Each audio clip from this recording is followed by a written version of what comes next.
sizlarga mana shu Toshkentdan 200 dan ziyod kitoblar, jurnallar olib keldim. Mana shu kutubxonalaringda topshiramiz. O'qiysizlarmi? Kitobni? Mana bu buyuk ustozimiz Abdulla Aripov kitobi. Bunisi ustozimiz Erkin A'zam yozuvchini bilasizlar-a? Mana shu kishining kitobi. Shodmonqul salom ta'lim ko'rgan maktabga shon sharaflar debdi. Mana ko'ryapsizlarmi? Mana bu bo'lsa katta ustoz shoirimiz Sirojiddin Said. Taniysizlarmi? Shodmonqul salom o'qigan 35-maktabga ketmonini qalamga almashtirgan Shodmonqul, armonini olamga almashtirgan Shodmonqul. Maktabning barcha ustoz va o'quvchilariga Termiziy bobolarning sha'nu va shavkatini tilab, hurmat bilan Sirojiddin Said. Mana bu yozuvchi mana shu o'zimizning Surxondaryoning mana shu Katman qishlog'idan.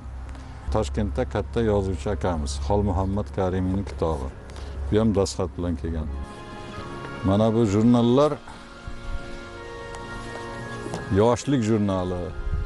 Mana shu bahorga, go'zallikka va sizlarga o'xshagan jurnal. Mana shu jurnallar ham sizlarga. Rahmat. Mana shu maktabda, mana shu hovlilarda o'ynab, daraxtlarga osilib, dovchalar terib, yeb yurardik. Mana shu 2-qavatda bizga geometriya darsini o'tardi O'ral Xolliyev ustozimiz. Qulog'imizdan cho'zib bizda o'qitgan. O'shandan matematikaga, kimyoga, adabiyotga mehr qo'yganmiz. Mana shu yerdagi ustozlarimizning xizmati bo'lganligi. Sizlar ham yaxshi o'qiyapsizlarmi? Yo, ikkichimi? Yo'q. Adabiyotga ham qiziqadiganlar bormi? She'r? Bor. Oxirgi o'qigan kitobing qaysi badiiy kitob? O'tgan kunlar. Yana? Keyin undan oldin dunyoning ishlari kitoblar. Dunyoning ishlari. Kim yozgan uni? O'tkir Hoshim. Senchi? Anorda o'qib chiqdim. Anor? Qaysi Anor? O'tkir Hoshimovning Anor. Hikoyasini. Yana o'g'il bolalardachi? Jannatli odamlar. Barakalla, atanga rahmat. Sizlarchi? O'qiganmisizlar? Qaysi kitob? Ikki eshik orasida. Ikki eshik orasi. Yana? Mehrobdan chayon. Kim yozgan? Abdulla Qodiriy. Bosh qahramoni kim? Bosh qahramon Ra'no bilan Anvar. Barakalla. Ana shunday adabiyotga oshno bo'lgan kishi hamma sohada ilg'or bo'ladi.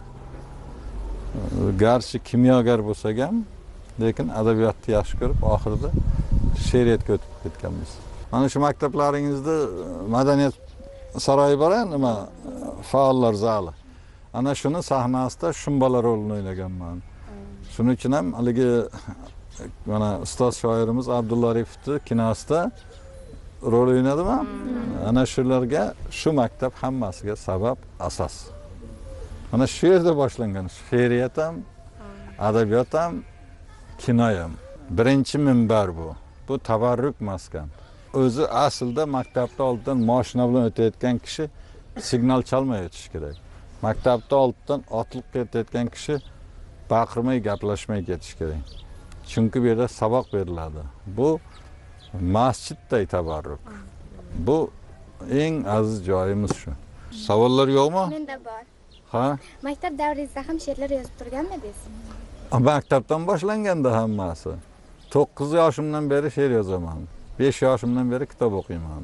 Ana shu maktabda 9 yoshimda Sulton Ovchi haqida she'r yozganman. Men u kishini ko'rmaganman, o Ovchi haqni. Keyin uni hikoya ham qilganman. Uni hikoyasi ham chiqqan, o she'r ham bor. Ana shu she'r gazetada chiqqandan keyin biz go'yoki qanotimiz chiqqan. Mana shundan ilhomlanib keyin to'xtovsiz yana ijod qilib, mana ustozlarimiz Muhammad Yusuf bilan, Abdulla Aripov bilan, Erkin Vohidov bilan, Shukur Xolmirzayev bilan, Usmon Azim, Ishqobil Shukur, Erkin A'zamlar, Sirojiddin Saidlarday katta shoirlar bilan tanishib, do'stlashib, ustoz shogird bo'lib ketganmiz. Ana shu bittagina kichkina gazetani bizga bergan ilhomi bo'lgan. Lekin u ilhomni ham mana shu jonajon maktab bergan. Sizlar ham she'r o'qib turasizlarmi? Yodlab? Kimdir biladimi? Men. Ayt. Qo'llaring buncha sovuq, bir lahza tinasanmi? Dunyo bir tog'ora cho'q, shunda isnasanmi? Lipillab o'chib borar, ko'ksimga ko'chib borar. To'ng'ib qolgan olamga so'nggi bor yana olasanmi? Barakallah. Qiz meni she'rimni yodlabdi. Men ham sizni she'ringizdan bilaman. Qani?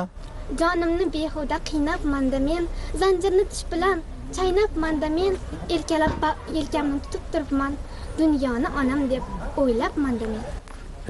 Barakallah. Katta rahmat qizim, baxtli bo'ling. Ana shu she'rlarda har bir satrning tagida hayot bor. Bosib o'tgan yo'l bor. Dunyoni onam deb o'ylabman men. Bu degani dunyo onang emas. Sizlar mazza qilib maktabda yuribsizlar. Uyga borsalaringiz osh tayyor, choy tayyor, to'g'rimi? Bu narsalarning qimmatiga yetish kerak. Qadriga yetish kerak. Biz maktabda o'qigan talabalik paytlarimizda juda qiyin edi odamlarning hayoti, turmushi. Men mana shunday oq ko'ylak kiysam ekan deb necha yillar orzu qilganman.